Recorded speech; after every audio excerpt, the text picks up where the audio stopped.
Life presents the toughest challenges. Every day you are faced with decisions that test your ability to express who you really want to be in this world. We're told to keep saying affirmations and keep thinking positively, but what do you do when that stuff doesn't work?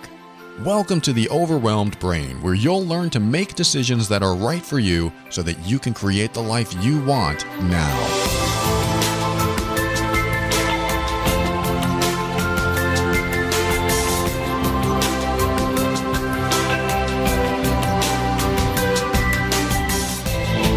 This is Paul Coliani, host of The Overwhelmed Brain, the personal growth show for the critical thinker. On every episode, we'll talk about practical, down-to-earth steps to help you improve your mood and keep you sane in this powerful journey we call life. I want to help you bridge the gap between your emotions and reason, causing you to discover why you do the things you do and what you can do to reach higher levels of happiness and lower levels of stress and overwhelm. My ultimate goal for you is to help you become empowered so that you can create the life you want. All right, today's quote is by Virginia Satir, and it's this: "Every word, facial expression, gesture, or action on the part of a parent gives the child some message about self-worth. It is sad that so many parents don't realize what messages they are sending." You know, we all start off as young and impressionable. We look and gain social cues in our childhood. We learn attitude and behavior from those we feel closest to, typically our parents and other caretakers. Then we turn into adults believing things about ourselves that are merely interpretations from a child's perspective. Self-worth is how we interpret what others feel about us. In childhood, we value ourselves as much as it appears we are valued by others. In other words, if you don't feel valued, you don't value yourself. And then self-worth turns into self-esteem as we get older. Self-esteem is the result of years of how much we value ourselves. So when we feel low self-worth in childhood, we develop low self-esteem as an adult. Now, the confidence that you've developed in your own abilities, or that lack of confidence in your abilities, derives from your self-worth. If you have a healthy, worthy perspective of yourself, you'll have high self-esteem, and this will cause you to feel confident even when you aren't sure how you're going to accomplish a task. I worked for a manager once. His name was Robert, and I really looked up to this manager. This was at a time when my self-esteem wasn't that high. I felt confident and very skilled at what I did, but I could never stand up for myself. I could never honor my personal boundaries like I do today. But Robert did something that I always envied, and I used him as a role model. Whenever someone would come up to him with a problem or a crisis, he would say, "All right, let's take care of it." And that's it. He would be so calm and cool, and whenever I was around him, I felt like he could take care of the situation. So I would try to emulate him. And as I emulated Robert, my confidence grew, my esteem grew, even my self-worth grew. It wasn't complete. I still had a lot to work on, but having him as my role model, my mentor, was a huge step forward in my confidence, was a huge step forward in, quite frankly, being a man, being assertive, being more respected and admired. Like I said, I still had a long way to go. I was still far from honoring my personal boundaries, but at least I exuded that confidence that I so needed at the time. Now, if you want to raise your self-esteem, the first thing you do is raise your self-worth. And you do that by, 1, pretending you're the most genuinely confident person that you know. You role model someone, whether it's real or fictional, until you have the characteristics of a confident, competent person. Now, when you're that confident, competent person, in your mind's eye, visit yourself in the past when you felt the least worthy, the least accomplished, maybe the most failure in your life. And if you can't think of a specific time and place, think about when you really wanted attention or love and you didn't get it. Whether it was yesterday or as a child, but this works better the farther back you go. And visit that memory as the confident adult that you are now. And then just show up in the memory. That child might even be surprised, but very happy to see you. He or she might say, "Oh, good, someone who understands me." Now, tell that child, "I know what you're feeling. I've been right where you are now, and I've come here to tell you how proud I am of you. You don't know it yet, but you're going to turn out all right.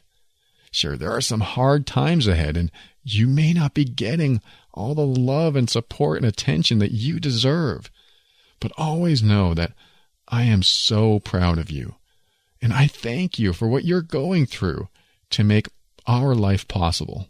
Thank you. You are valued and loved." And just be with that child for a minute. And then when you're done, come on back. That's step one. Visit yourself in the past and give that kid in you a pat on the back, letting them know that they're great. Now, step two is to embrace your ego. Now, I realize that we're told to let go of our ego, but the ego is a tool that can be utilized in a positive way. You can let go of your ego when you're meditating if you'd like, but today, embrace that ego. Think of everything that you've done that you're proud of. Maybe you did something creative. Maybe you did something simple, but it turned out pretty darn good. For example, I'm proud when I clean the kitchen or the bathroom. That's a great feeling. I'm proud when I make a good salad dressing from scratch. Think of the things that you're proud of. And after that, the next thing you do is think of things where you showed off and people enjoyed it. I used to ballroom dance, and I got a great feeling because people would watch with their jaws dropped. I wasn't even that good, but so many people didn't know how to ballroom dance, so they watched in awe. What did you do where you showed off and impressed people? Do you do something now that seems impressive to people? Embrace that about you. Embrace that feeling of pride and accomplishment. I once told the story about the first muscle car I got when I was in high school. I remember it clearly. There was a 1969 Mercury Cougar, and it was sitting in the center of town right near the school I was going to. My mom and I drove by it, and I was like, wow, that's a cool car. It's only $900. I want to look at that car. So her and I drove over there, and we got a hold of the owner, and I was able to test drive it, and I really loved it, and it just looked cool. It had the headlight covers that came down, and it had a big dent in the back, but that was okay with me, and it had these nice rims. So I just felt cool inside the car. It was big, it was powerful, and I just knew I wanted it. So my mom helped, we bought it, and in a few days I was driving it to school. Well, let me tell you what happened. Before that, I owned probably the crappiest cars. I had an old Toyota sedan from the 70s, and then I had, I think, an AMC Hornet, some weird-looking station wagon, and then I had this car. And my self-esteem, my confidence, everything about me, I was shy. Before this muscle car, I just felt inferior. But after this muscle car, I found that I felt more confident. People were complimenting me. Girls were looking at me. I drove to school in a cool car, and I realized how great it felt to be the center of attention, to be looked at and liked. Now, you can interpret that any way you want. You can say, well, that's shallow. Nobody should like you for your car. But it doesn't matter, because what happened inside of me changed my life forever. It pivoted me in a new direction. It made me realize that I have worth. It amplified my self-esteem. It gave me confidence. It gave me charisma. I even developed charm because people would talk about my car and I would just feel good talking about it. And that helped me expand my personality. And it got to a point where I felt great. But even back then, I knew that I shouldn't let it go to my head. So I decided not to become arrogant, thankfully. And there was a point where I had to sell the car and move on to something else. I sold the car, but what didn't leave me was that sense of confidence, was that sense of pride and being comfortable in my own skin. I just felt good. And I didn't need the car anymore to feel that way. And that was the most important thing in my life at that time, is to develop what I lacked. And what that was a healthy ego. I was okay with people inflating my ego by talking about my car, by giving me compliments, and by other kids coming up to me and saying, I was going to buy that car. I can't believe you got it. But the time frame in which everything happened, in which I went from low self-esteem and shy and not confident to the time I sold my car, where I became confident, I became more of an extrovert, more outgoing, and just more courageous in everything. Having that car changed my life, which is why I say it's okay when you feel, inferior, when you feel not confident, when you have a lack of self-worth or self-esteem. It's okay to show off. It's okay to have pride in what you've accomplished and what you have, and just embrace your ego a little bit to raise your courage, to raise your confidence, to raise your self-esteem. When you embrace all of this, you get to a point where everything levels out. This causes your self-worth to rise. The ego is not good or bad. It just is.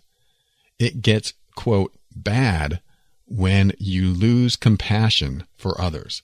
Now, compassion is caring about others, but not caring about others while embracing your ego is where the problems start to come in. You can embrace your ego and be proud of what you do and care about others. However, when you start bragging in order to feel superior, that's when you're being less compassionate and more egoistic. This is when the scale tips. If you have too much ego, that's when you want to feel superior and you care more about yourself than others. When you feel too compassionate, that's when you feel less egoistic and you care less about yourself and more about others. There's a balance in between. And when you reach that in-between point, when things are leveled off, you care just as much about others as you do for yourself. This is when ego is healthy and compassion is healthy. Because I believe that compassion is the opposite of ego. Ego is all about you. Compassion is all about others. Unless you're talking about self-compassion, which is part of building a healthy ego. But you can look at the opposite of that too, where you can help someone build their ego. It all works when everything is balanced. Now, you can tell you've gone too far with your ego when you care less about others and don't even care if they're hurt by your words or behaviors. But when you're equally as selfish as you are giving, where there's a good balance, you build a healthy ego. When the scale is tipped and you lose that balance between caring about yourself and caring about others and favor one over the other, the ego gets fed unhealthy programming. Now, you can be overly compassionate and overly giving too, but this tips the scale and feeds unhealthy programming to the ego as well, because even though it appears that you're caring about others more than yourself, this is being over-compassionate to fulfill a dysfunctional need in yourself. Over-giving is not more compassionate. It's a subtle sign of desperation to be liked, causing you to build your ego in an unhealthy way. If you gain attention and likability by having to be excessively giving all the time, your ego learns to become dependent on that in order to sustain happiness. This creates addictive-like behavior, causing you to always be seeking your next fix. If, however, you're compassionate towards yourself and compassionate towards others in an equal way, This balance feeds the ego healthy programming. And a healthy ego leads to more satisfaction in life. Now, letting go of the ego is certainly a great goal, but that's when you also let go of pursuit and passion. And it's hard to be passionate when you have no drive. Drive stems from ego. Motivation stems from ego. No ego can lead to peace, where nothing bothers you and drive and ambition don't matter. So if that's your goal, just have all your necessities in order before you take that route. After Eckhart Tolle's release of the ego, he spent 2 years staying at friends' houses and sitting on benches during the day and then going to the beach and then eventually running out of money. An ego-free life isn't a worry-free life because eventually you can go hungry. Eckhart did run out of money and he finally had to take a temporary job to pay for food.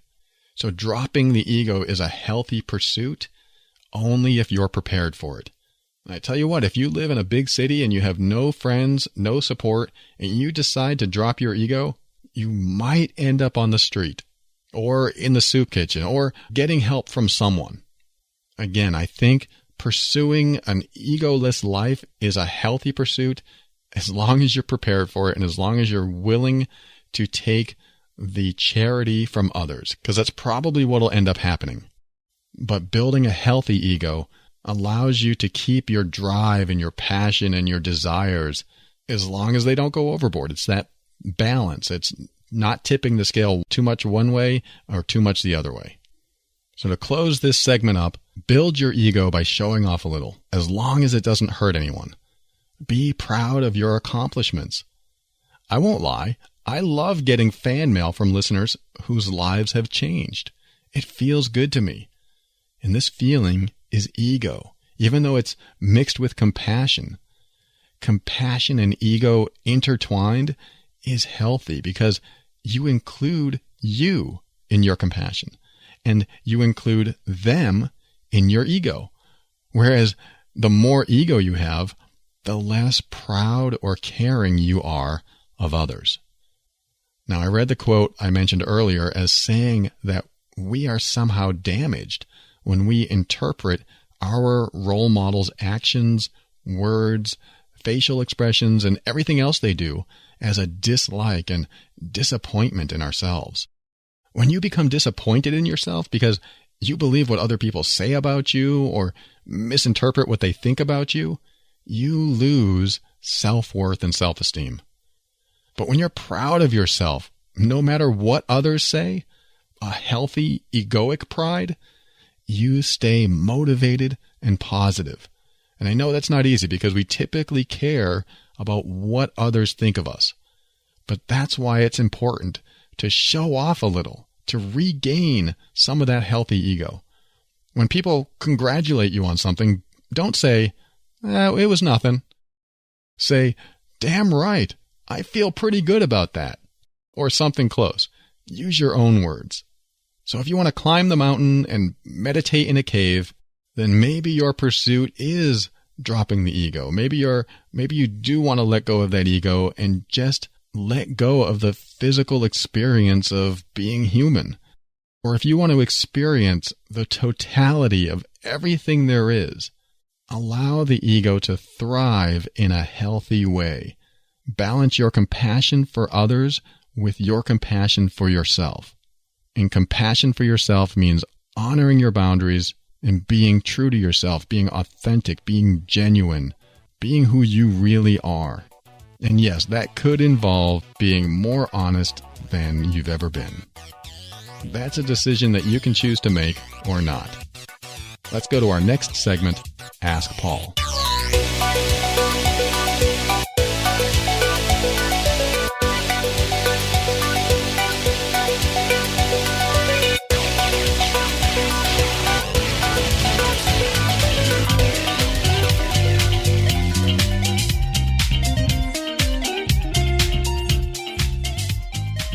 All right, this next segment is Ask Paul. It's where I read a listener email on the air and do my best to answer and help them through the challenge. All right, here's the letter. Paul, I have too much of the child in me. It comes out crying, in need of comfort and the need to be heard. I am stressed over this situation a lot. There is no rest from the constant struggle. The child in me is struggling and in conflict with the rational adult me. I tend to watch movies when I feel this stressed. Do you have any advice? Thanks, Bill. That's not his real name. Well, Bill, thanks for writing, and I totally get this because for most of my life I came from the perspective of a child, especially when it came to relationships. Now, where does this child inside of you come from? Well, first of all, let me try to understand what you're saying. You're saying that you have too much of the child in you. This tells me that you are responding to adult situations from a child's perspective, from a child's decision-making abilities, and from a child's emotional standpoint as well. Because what you're saying is that the child comes out crying in need of comfort and the need to be heard. Now, where does this need come from? Where does the need for comfort come from? I know the obvious comes to mind. We all love to be loved. We all want to know that we matter, that we're significant to someone else. So the first thing that comes to mind to me is that you've had an upbringing where you didn't get the love or the attention that you so craved and deserved.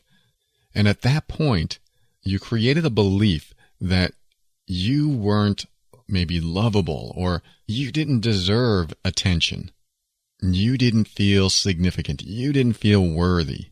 Now, I'm just guessing there, and if I spoke to you one-on-one, that's probably what you'd end up saying, or something similar. There was some event in your life where you reached out for love or support, and you didn't get it. And we have these events happen in our lives, and then we make decisions based on those events. Now, the hard part is when we apply the decisions that we made in childhood in our adult lives. When we say, okay, this event or these events that happened to me when I was a kid mean the same things when I'm an adult. Now, I want you to think about that really carefully because when we're children, we are with parents or caretakers that are just trying to figure out the best way to raise us. And sometimes they do a really crappy job. I hate to say it, but we've all had a situation where a parent or a caretaker could have done something differently, but they didn't. Why don't they? Why can't they be better? Why couldn't they have been better? Why couldn't they have loved us more? Why couldn't they have given us more attention? Well, quite frankly, they probably were trying to figure out how to do for themselves, let alone do for someone else. Have you ever known anyone to have a kid at a really young age and they haven't even figured out life for themselves yet?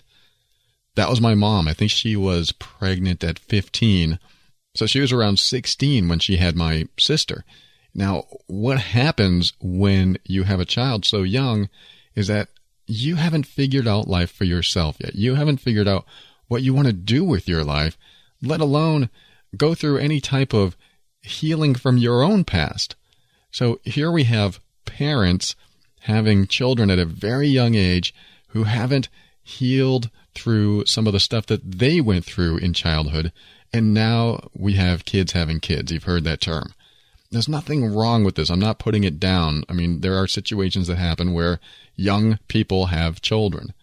The challenge is when the people that have children have issues that they haven't dealt with yet. And now those issues become a dysfunction in the family. And a lot of us tend to blame our parents and blame our caretakers for all the dysfunction that happened in our lives. And yes, they are responsible, but are they really to blame? It's like blaming yourself for getting abused or being in some sort of traumatic situation. You are not to blame, even though you have to deal with the repercussions, the residue of the trauma or the abuse. And trauma could be as simple as someone forcing you to eat something that you hated when you were a kid. I've had this happen to a friend of mine. She was forced to eat something that she didn't like. It was just regular food, but actually caused a traumatic childhood memory that she took into her adult world, and she had some emotional challenges with it. So trauma can be anything as simple as an adult looking at you funny when you're a kid to something really dramatic like abuse. So Bill, whatever happened in your life, the first step for you is to understand that the adult or older caretakers in your life had issues that they haven't dealt with yet. Otherwise, you would have received a healthy amount of love and support. Now, these issues may not be emotional issues or trauma or abuse. They could be financial issues where the people in your house had to work all the time, so they just didn't have time to give love. And of course, there are those who don't know how to give love because they themselves didn't receive it when they were younger.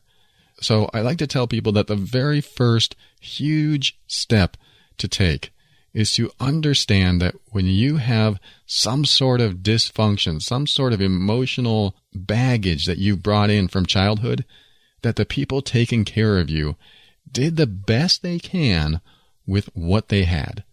And when you start off with very little, with very few tools to help you get through your own challenges, you're going to create issues with your children. So just keep this in mind when we go through this segment, because when you have this foundation of knowledge, then you can sort of give people a break in your life.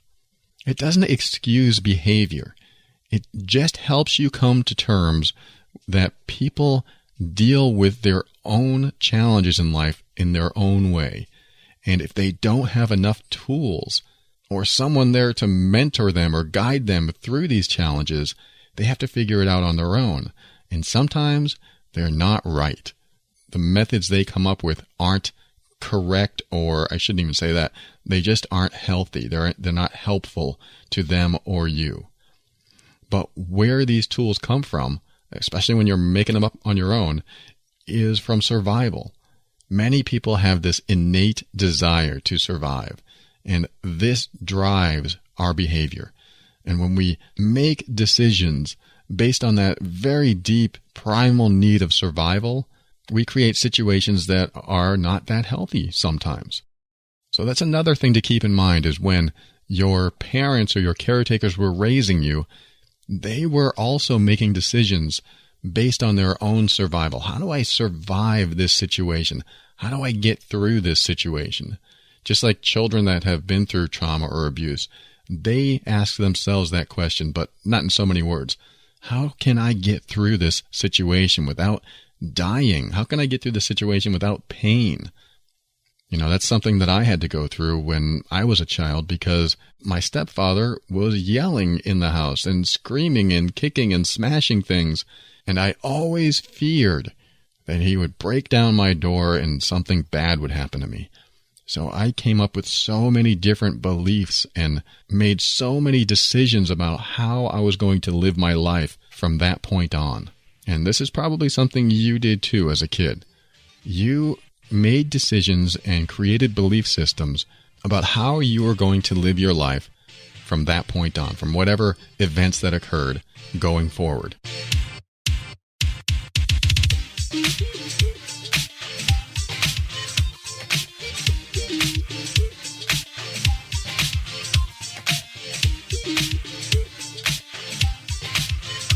All right, now that we have the foundation about how this was created in you, in us as adults, where this stuff comes from and who it comes from and what state that those people were in when they created these situations in our lives, the next thing we need to do is figure out what need we're trying to fulfill. Bill, what need are you trying to fulfill? You said that the child in you comes out crying in need of comfort. What is comfort to you? Is that sitting on a couch, relaxing? Or is that the comfort you get from someone's hand, someone that you love, touching your face? Or is it some other comfort? My thoughts are that you're looking for comfort from someone else. You're looking to be loved. And you said that you need to be heard. So you have a need to be loved and heard. But here's the question. Why? Why do you need to be loved? Why do you need to be heard? Let's start with the first one. Why do you need to be loved? I have my own reasons for wanting to be loved. I have my own reasons for wanting to be comforted. But why do you need to be comforted? Why do you need the attention? Why do you need love? And some answers may come to mind. Well, I love to be loved. I like to be comfortable. And those are very surface level answers. And what I want you to do is dig a little deeper. So when you think of why you want to be comforted, why you want to be loved, why you want the attention, you say, because what? What comes up for you? I want to be loved because why? I want to be comforted because why? Now, if you jump to that obvious space where you go, well, everyone wants to be loved, everyone wants to be comforted, then you're skipping the best part.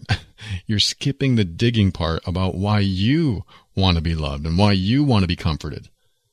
So whatever it is for you, you come up with these questions that help you drill down into more primal-based needs, more survival-based needs. Survival is a strong word, but what we're doing is trying to figure out at what the deepest level needs are, not just the surface level needs, the deepest level needs. And when you come up with another answer, why do I not want to be lonely? Or why is that a bad thing? Then you dig down again. Why is that a bad thing? Well, I don't want to be lonely because I'm afraid to do things on my own. I don't really feel like I have enough skills to handle life on my own. Now, this is my own answer. Whatever you come up with for your answers are going to be different. And then I would ask myself the question, well, why is that a bad thing? Well, if I don't have the skills, how am I going to survive in life? Now I'm getting closer to what I want to avoid at the deepest level, getting closer to those survival answers. Then you ask yourself again, why is that a bad thing? Well, if I'm not surviving, I'll die. And then, why is that a bad thing? Now, these questions get very deep, and they can tap into stuff that you've never thought about, that you've never considered. And the obvious answers are usually not the true answers. So that's why it's important to drill down and figure out at the deepest level, that primal level inside you, that helps you answer the question of why it's so bad to have these thoughts or emotions, or why you don't want these thoughts or emotions. Now, that doesn't resolve the problem, so to speak, but it does help you identify what's going on inside of you at a deeper level so you know what to address. If you just addressed, I don't feel comfortable, I need to be comforted, I want to be comforted, the child in me is screaming for comfort, define comfort. And then when you define what comfort is, define what that is, and then define what that is and what it means to you. And keep drilling down until you understand from the deepest level where it's coming from. And now do the same thing with needing to be heard. Why do you need to be heard? Well, I want to know that people hear me and they're paying attention to me. Yeah, but why? Why do you want to know if people are hearing you and paying attention to you? What about that? Here's another question you can ask. What about that is important? Well, it's important because if I'm heard, then I know that people respect me. Oh, maybe it has to do with respect. So if you're heard, you feel respected. Why is that important? What about that is important? Well, if I'm respected, then where do you drill from there? If I'm respected, then I know that I'm loved, or whatever comes up for you. Again, drill down and figure out the deepest layer where you stop. You're almost at the point where you stop labeling the emotions and just have feelings, where you come up to nonverbal responses where you can't even think of. It's so deep that you can't even think of what to call it. Now, what I get from your letter, Bill, is that you want to be heard. And that tells me that you probably are not honoring yourself and speaking up. That tells me that maybe you're not honoring your boundaries, and then when you want to say something, you don't say it. Because someone who wants to be heard and follows through with it will be heard. But it's possible that you're having an issue being heard because you're coming at it from a child's perspective.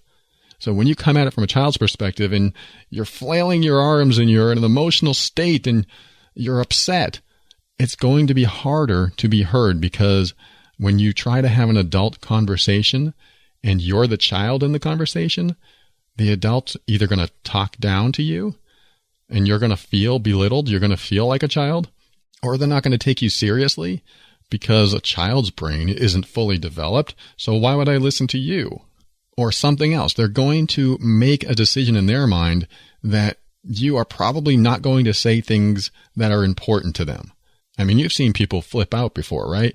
You've seen people go crazy and they're just screaming and hollering, and all you're going to do is just stand back and go, whoa, I don't want any part of that.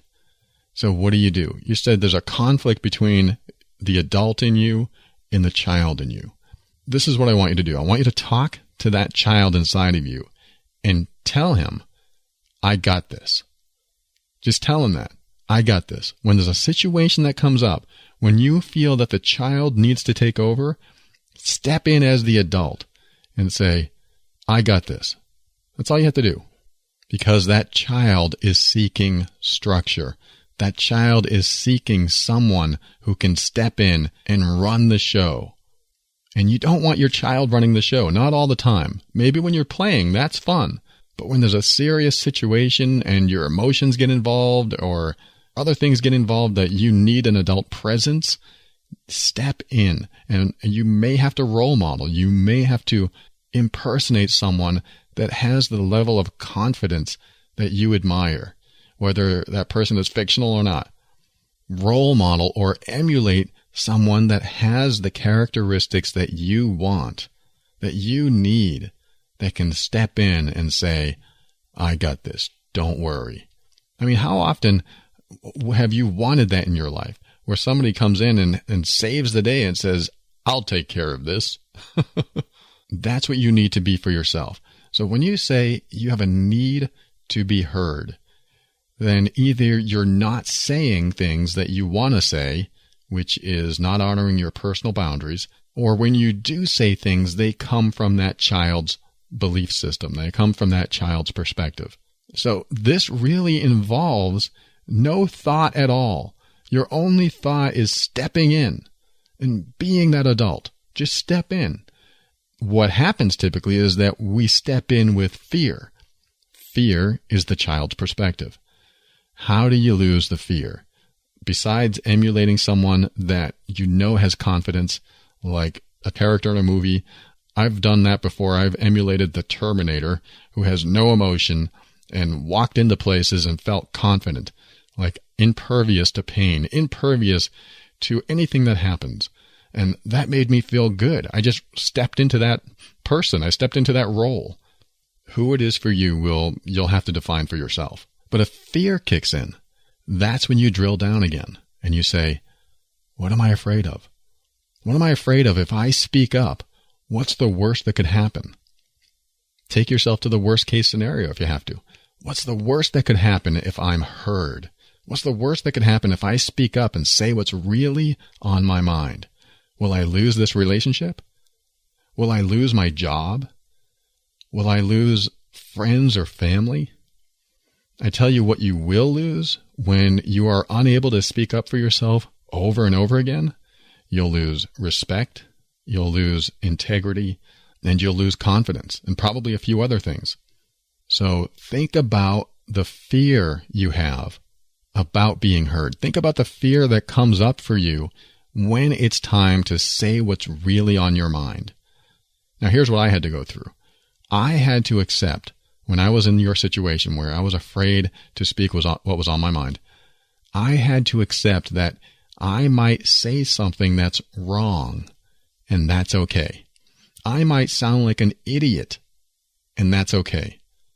When I was in an argument, if I got too emotionally charged in the argument, then I would come out with stuff out of my mouth that didn't make any sense and wasn't even a good argument at all.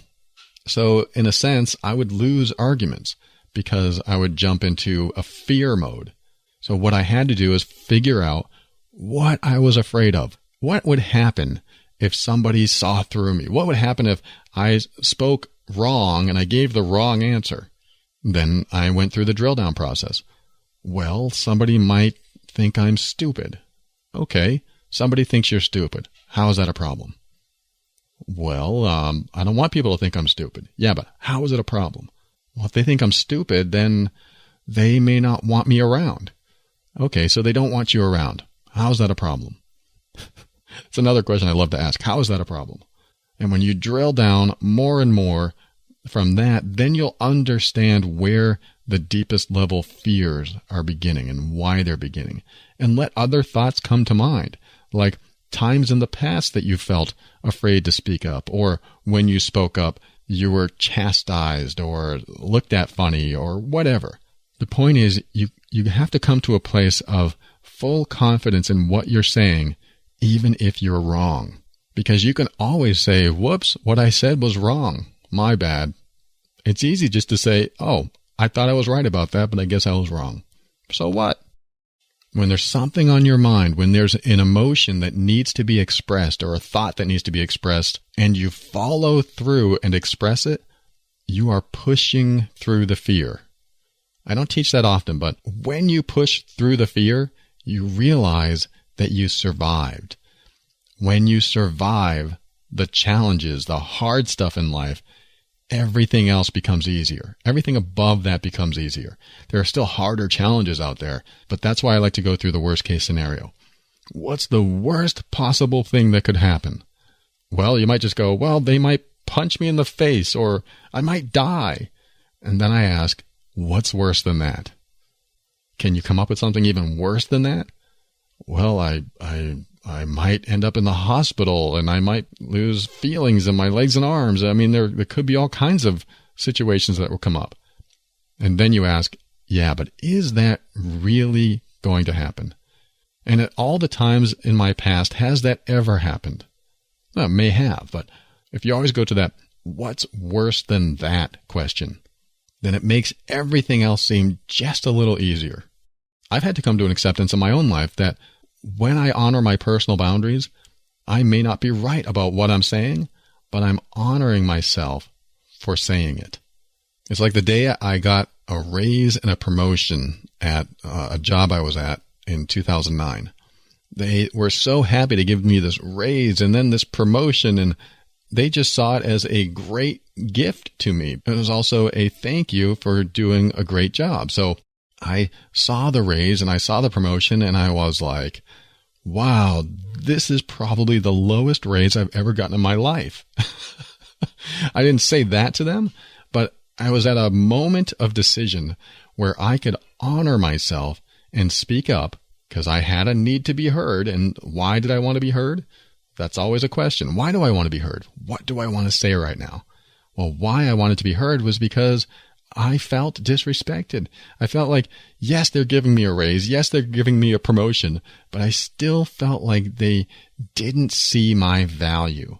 It's another thing. I felt disrespected, and I felt like they weren't valuing me because I put in a lot of effort. So I did say, because I made the decision to speak up for myself, I'm quite disappointed with this raise. And their eyes got wide and they were like, really? Why? And I told them, I said, I put in a lot of work and this is probably the lowest raise I've ever gotten in my life. So to see this after a whole year of all the extra weekends I put in, all the extra time in every project that I've completed really puts into perspective how you value me.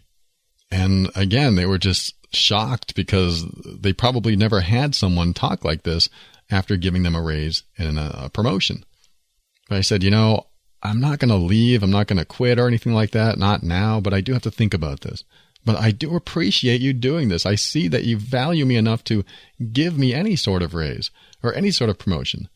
but I do need to think about this. And they were like, oh, okay, yeah. And a few months later, I did end up leaving. They said, well, can we give you any more? I mean, what do you want? We want to keep you. I said, no, it's not that anymore. It's just that I need to move on. And I did. I need to move on from that job. But that was one of the first times I spoke up and really honored myself.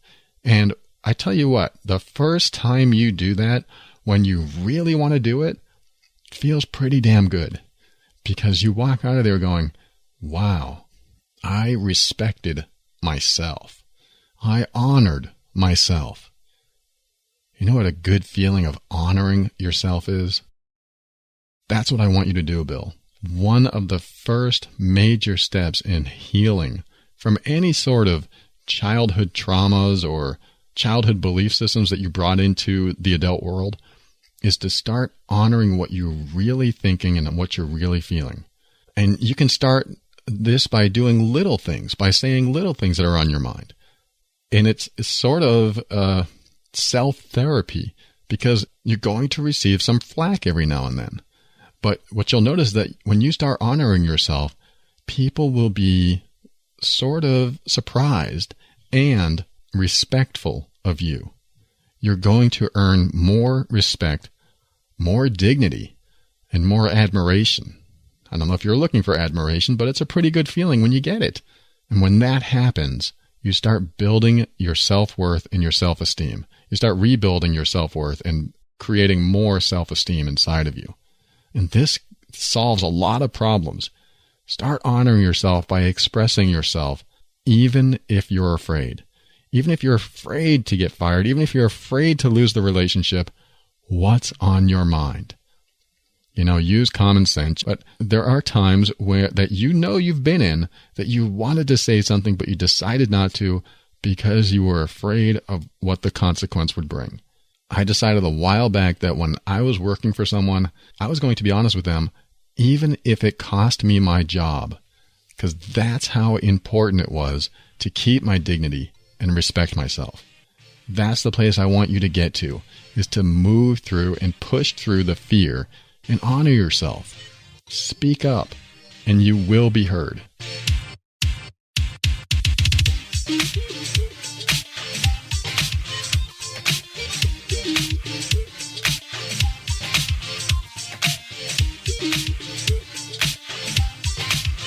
All right, Bill, now I want to wrap this up with one last thing, and that is that the child in you, the one that you say is struggling with the rational adult in you, that child in you is afraid to let go of his beliefs.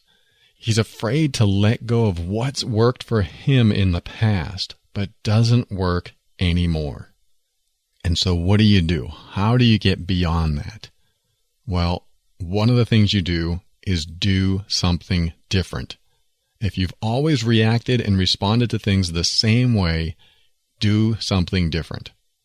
For example, if someone cuts in front of you at the supermarket and you just step back and swallow that anger, do something different. What can you do differently? Can you say, "Excuse me, you just cut in front of me," and see what they say? Or something else? I don't recommend just going off and getting angry because that's your child taking over, but it's not always your child, but it depends on the situation because there are times when anger is a good thing. But what do? What can you do differently? Sometimes even just saying something like that, "Excuse me, you just cut in front of me. Did you know that?" will make them aware of the situation. And they may not care. They may say, "I know. I only have one item and you have 100 items. And you go, "Okay, I just wanted to let you know." It doesn't mean you have to fight for that spot now, but it's a tiny little practice in doing something differently because you already know that the way you respond now, the decisions that you are making, the action that you're taking now is leading to the same results that you don't want. So when it comes to those moments of decisions, make a different decision. If someone you love yells at you and they're really upset and they say, "You're always doing this and I'm angry with you and you're so pathetic," or whatever they say, instead of, taking a step back and swallowing that anger, or yelling back. Maybe you yell back just in kind. Catch yourself in that moment and give yourself an opportunity to make a different choice. And it may mean just becoming that rational adult that you have inside of you and saying, you need to be quiet for a minute so I can get what I need to say out. And if they start yelling again, you just look at them and say, you need to be quiet, and just wait for them to be quiet instead of reacting like you might normally do. And I'm just calling out these situations just so you get an idea that any situation is an opportunity to do something different. And this will also elicit different responses. You know, that same job I talked about earlier where I was dissatisfied with my raise, there was another time that I felt I was being disrespected in a meeting. And I decided to speak up and pretty much tell my boss that I was being disrespected. I was a little passive aggressive when I did it, but it was one of the first times that I actually honored myself and said, I don't feel this is right. And he was a little surprised and he moved on, but I got a chance to do something that I've never done. Stand up for myself in front of authority with the possibility that I could lose my job. But one thing I didn't expect is that I would gain respect. I would build my dignity, and I would earn admiration from my coworkers. They were surprised I did it. And 9 out of 10 times, people want to do what you're thinking about doing, but they're afraid to step forward and do the right thing for you. So that's my final advice for you. Do the right thing for you. You've heard me talk about seeing yourself as a child in a wheelchair in front of you, and the van pulls up and they're saying, get in the van. And you see yourself as that child, as that helpless child. And what do? Do you run over and say, oh no, you're not taking this kid? And then you call the police, or do you just sit there and watch the whole thing unfold? What do? That's your opportunity to make a different choice. So I'm going to leave you with that. And for anyone that's listening, of course, if you need to get into something even deeper than what we talked about today, just reach out to me for one-on-one coaching. And we've run out of time for another segment, so we're about to wrap the show up now.